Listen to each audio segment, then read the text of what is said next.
Okay, magandang umaga po sa lahat ng nagsumite ngayon ng kanilang Certificate of Candidacy. At katulad po namin, kami rin po ay magsusumite ngayong araw na to at naghihintay po kami ng aming numero. Ngayon po, ako po yung nagpapakilala. Ako po si J.R. Abuso ng Barangay Palatio at kami naman po ay isa sa mga aspirant na tatakbong kagawad at tinatawag po namin ang aming grupo as Una ang Palatio. Ito po ang aking mga kasama. Magandang umaga po para sa vlog ng Pasig. Ako po si Ron Algoso. Tatakbo po ako bilang kagawad ng Barangay Palatio. Magandang umaga po sa lahat po ng Pasigueño. Ako po si Christopher Sierra na mas kilala sa tawag na Tiktek sa Barangay Palatio. Ako po ay tumatakbo bilang isang kagawad. Maraming salamat po. Sir, bakit niyo po kahit sino po pwede sumagot, bakit niyo po napag-isipan tumakbo bilang independent? Napag-isipan namin tumakbo bilang independente dahil nung una pa lamang na nag-usap kami, yan naman ang una naming plano.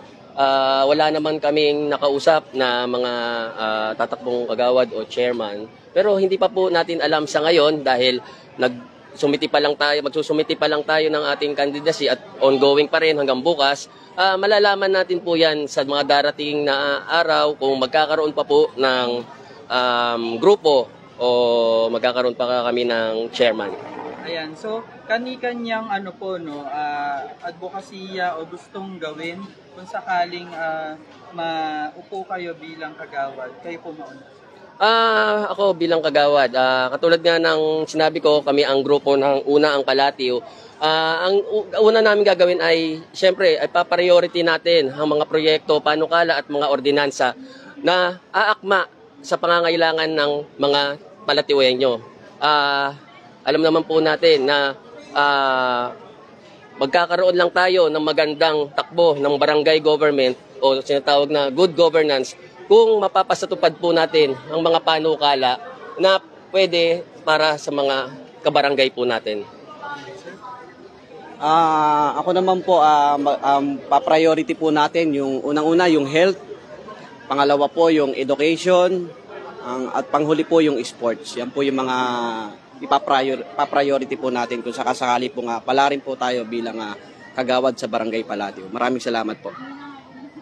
Siyempre ako naman mula sa Una ang Palatio, marami tayong dapat i-priority na kung tayo ay mailuluklok sa tamang panahon. Pero siyempre, sabi nga natin, ang serbisyo nandyan lang. Pero ang gawa, kailangan ipakita, iparamdam sa ating mga kabarangay dito sa Barangay Palatio. Ayan, message nyo na po sa inyong mga kabarangay Palatio. Simulan nyo po. Okay, sa lahat po ng mga aming mga kabarangay, lalo-lalo na sa aming mga kasama na tumatakbo bilang kagawad ng aming barangay. Good luck po sa atin lahat. Katulad po ng sinabi ko po kanina, katulad din po ng sinasabi ko sa ibang tao na ang laban ay isang araw lamang po. Ang pagiging magkaibigan at pakikipagkapwa-tao sa bawat isa, habang panahon po natin dadalhin sa ating buhay. Maraming salamat po. Yun po ulit. Una, nagpapasalamat ako sa vlog ng Pasig at sa iNews Pasig. Ang masasabi ko sa aking mga kabarangay, pumili po tayo ng tama, pipili tayo ng karapat-dapat. Kami naman po ay handang-handa na para maupo kung sakaling kami po ay piliin ng ating mga kabarangay. Nasa inyo po lahat ng karapatan para bumoto at pumili upang ang atin namang barangay ay magkaroon rin ng panibago at kakaibang pamumuno. Maraming pong salamat.